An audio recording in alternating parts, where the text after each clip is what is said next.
Ẹ̀yin èèyàn lé èwo lẹ ṣé àlàáfíà ni ẹ wà? Ẹ káàbọ̀ sí Mashola Gist TV. Èyí tún lágbára o. Bí a ṣe gbọ́ ò, wọ́n ní olórí Ronke, wọ́n wọ inú ilé tí ò yẹ kán wọ̀ nínú ìyẹ̀wù kábíyèsí. Wọ́n ní ó ní ibi tí ó jẹ́ ibi èèwọ̀ fún àwọn olórí láti wọ̀. Wọ́n ní àwọn tó lè wọbẹ̀ ni àwọn tó bá jẹ́ princess. Wọ́n ní ṣùgbọ́n olórí Ronke ṣe ni wọ́n lọ wọ inú ibẹ̀ lọ o. Ẹ̀yin èèyàn lé ẹ rí pé èyí tún lágbára. Ẹ jẹ́ ká jọ gbọ́ gbogbo gist tèní. Tó bá jẹ́ ìgbà àkọ́kọ́ ní tí ẹ̀ ń darapọ̀ mọ́ channel mi, èmi ọmọ yín Mashola. Mo kí yín káàbọ̀ sí Mashola Gist TV. Ṣé àlàáfíà ni ẹ wà? Gbogbo lé ń kọ́. Yorùbá la máa ń sọ lórí channel yìí. A máa ń sọ̀rọ̀ nípa celebrity gist, royal gist, politics àti gbogbo nǹkan tí ó ń ṣẹlẹ̀ ní agbègbè orílẹ̀-èdè bàbá wa ní ilẹ̀ Nàìjíríà. Ẹ̀yin èèyàn lè tẹ́ bá ti subscribe, ẹ lọ subscribe o, so that bá ti post any gist ẹ máa rí. Ẹ jọ̀ọ́ ẹ bá mi fún fídíò yìí ní thumbs up. Ẹ dẹ̀ tẹ notification bell yín. Ọlọ́run Elédùmarè á wà pẹ̀lú yín. Òkè òkè ni ọlá yín á máa lọ. Ọlá yín ò ní lọ ìsàlẹ̀ láéláé.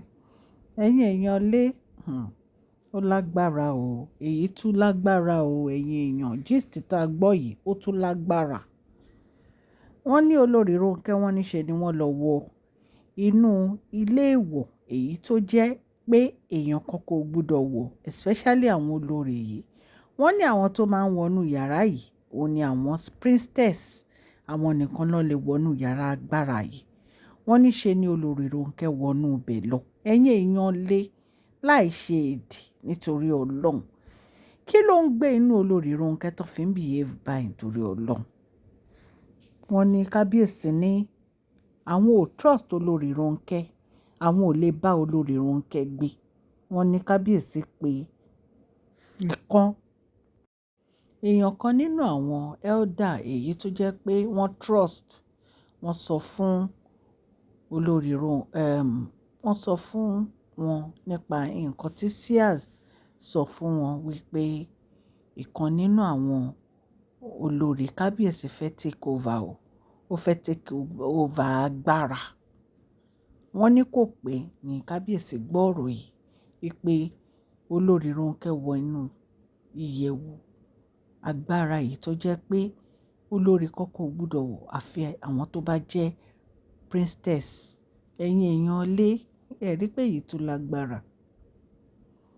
Kí ló dé tí olórí Ronke ń ṣe báyìí? Àmọ́ bí a ṣe gbọ́ o, wọ́n ní kábíyèsí sọ fún ẹ̀dà yìí pé àwọn fẹ́ divorce olórí Ronke, wípé olórí Ronke ó mú protective charm àwọn, ó lọ tọ́jú ẹ̀.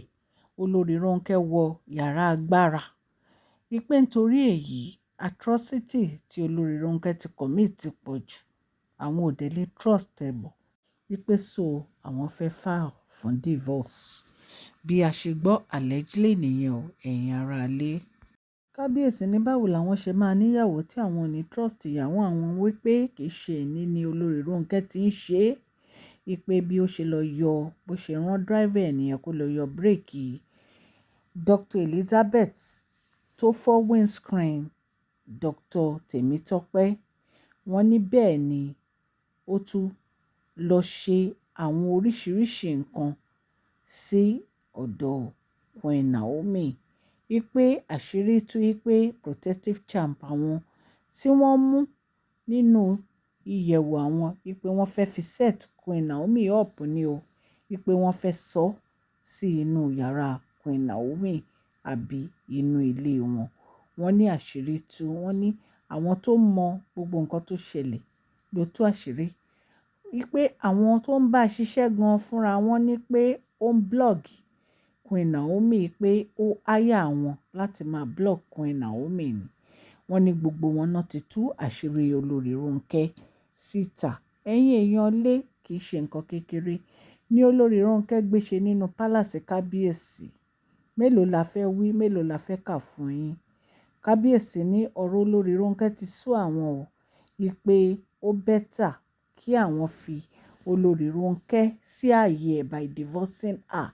Allegedly bá ṣe gbọ́ o, wọ́n ní wọ́n ń sọ fún elder yìí, èyí tí wọ́n fi ẹjọ́ olórí Ronke sùn wípé àwọn ò lè trust olórí Ronke. Àwọn ò lè bá olórí Ronke gbé, ẹni tí àwọn ò bá trust àwọn ò lè bá gbé. Nǹkan tí kábíyèsí sọ allegedly bá ṣe gbọ́ nìyẹn. Ṣé olórí Ronke lẹ́tọ̀ọ́ láti wọ inú yàrá agbára kábíyèsí?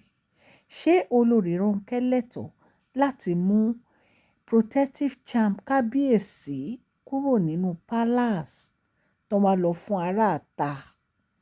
Gbogbo àwọn ìwà yìí baba ńlá atrocity ni ìwà tí olórí Ronke tọkọ mi tì. Ẹ̀yin èèyàn lè bá ṣe gbọ́ nìyẹn, àdínká mú wá fún yín. Àwa mọ ìgbésẹ̀ tí kábíyèsí fẹ́ gbé torí bàbá elder yìí ló máa pe olórí Ronke láti bá sọ̀rọ̀. Ṣùgbọ́n kábíyèsí ní àwọn ò lè trust olórí Ronke mọ́, pé so àwọn fẹ́ yọ̀ǹda olórí Ronke. Wọ́n ní ìgbà tí kábíyèsí gbọ́rọ̀ yẹn gan, wọ́n náà lè kúrò nínú palace ni, pé wọ́n ní kó kó ẹrù ẹ̀ kó máa lọ. So bàbá ṣe gbọ́ ẹni update lórí ẹ̀, a máa jẹ́ kẹ́ ẹ gbọ́. Etí tẹ fi ń gbọ́ mi ò ní di, ọwọ́ tẹ fi ń tẹ subscribe like oníkan ìsàlẹ̀ àpò. Ní àṣẹ Ọlọ́run ọba, òkè òkè ni ọlá yín á máa lọ o. Please share this video, like and subscribe. God bless you all.